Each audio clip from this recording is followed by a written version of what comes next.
حبايب قلبي عاملين ايه؟ يا رب دايما تكونوا بخير وفي احسن حال. صليتوا على النبي بقى ولا لسه؟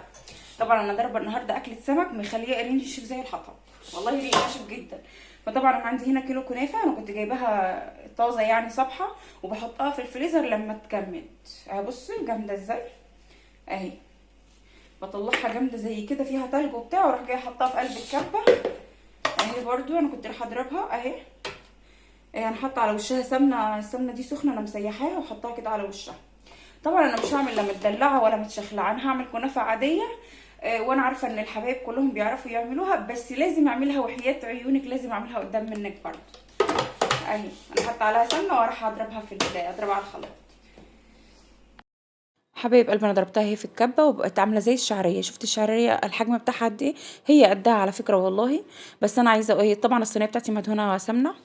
بس انا عايزه اقولك الكنافه لو فكت منك من الفريزر مش هتعرفي اصلا تعمليها في الكبه. لازم تقعدي تقطعي بها في ايدك بقى، والكلام ده كله بجد حاجه متعبه. عشان بحطها في الفريزر عشان تريحني في ان انا بضربها في الكبه وخلاص. وطبعا كنت مسيحه سمنه اتحاها يعني، ومسيحاها خالص. رحت بعد ما بحط الكنافه بحطها هي على الوش حبه حلوين يعني.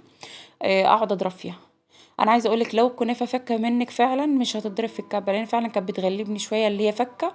كانت بتغلبني شويه اهي. زي ما انت شايفه انا عماله اقلب فيها اصلا من فوق لتحت عشان خاطر تنضرب كلها كويس. وحاجه سهله وبسيطه، مش مكلفه. وهتعمليها لولادك مش هتكلفك غير تمن الكنافه. على فكره نص كيلو ب15 جنيه، يعني الكيلو على بعضه ب30 جنيه. وانا ما عملتش الكيلو كله والله، انا شلت منه حب كتلايه كده قيمه ربع كيلو. وحاجة سهلة وبسيطة وفوق ما تتخيلي، وطعمها جميل والله. مش شرط بقى ان انا ابقى محتاسة ومحتارة ان انا عايزة اعمل لهم بقى كنافة بالمكسرات او كنافة بقى عليها كريم شانتيه والكلام ده كله. لا، انا مش هكلف نفسي عشان ايه يعني. اللي موجود عندي انا بعمله خلاص. مش عشان اروح اعمل لك فيديو يبقى لازم اكلف نفسي، لا اللي موجود عندي والله بعمله. انتي حبيتي الفيديو على كده تمام، ما حبيتهوش بقى دي حاجة ترجع لك انتي. والاكل اذواق يا جماعة، كل واحد على حسب ذوقه.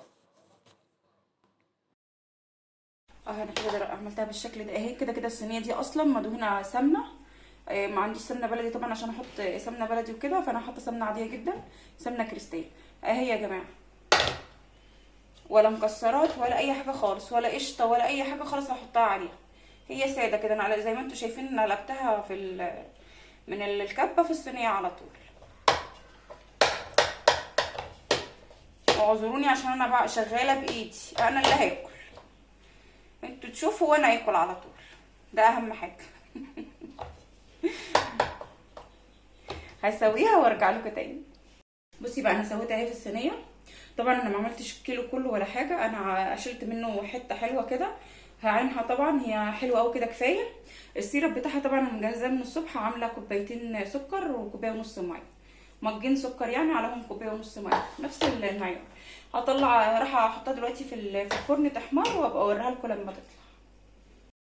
بصوا بقى الكنافه طلعت اهي من الفرن، شكلها بجد جميل جدا. وادي السيرب اللي كنت عملته صبحيه.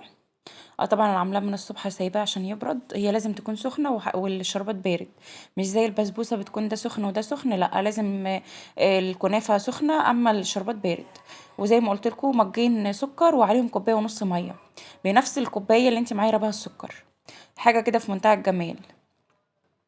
شايفين الحلويات؟ قولوا بقى بسم الله ما شاء الله كده، وصلي على النبي كده وانتي قاعده. بجد والله طعمها تحفه يا جماعه، مش كل شويه اقعد اقول لكم فعلا حلوه. جربيها والله من غير مكسرات وطعمها حلو قوي. يعني حاجه كده تستاهل بقكم. اتمنى الفيديو بتاعي يكون عجبكم يا رب.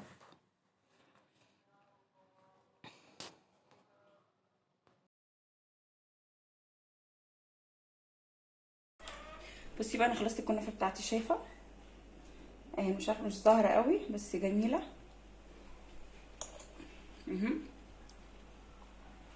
طعمها حلو قوي والله اهي.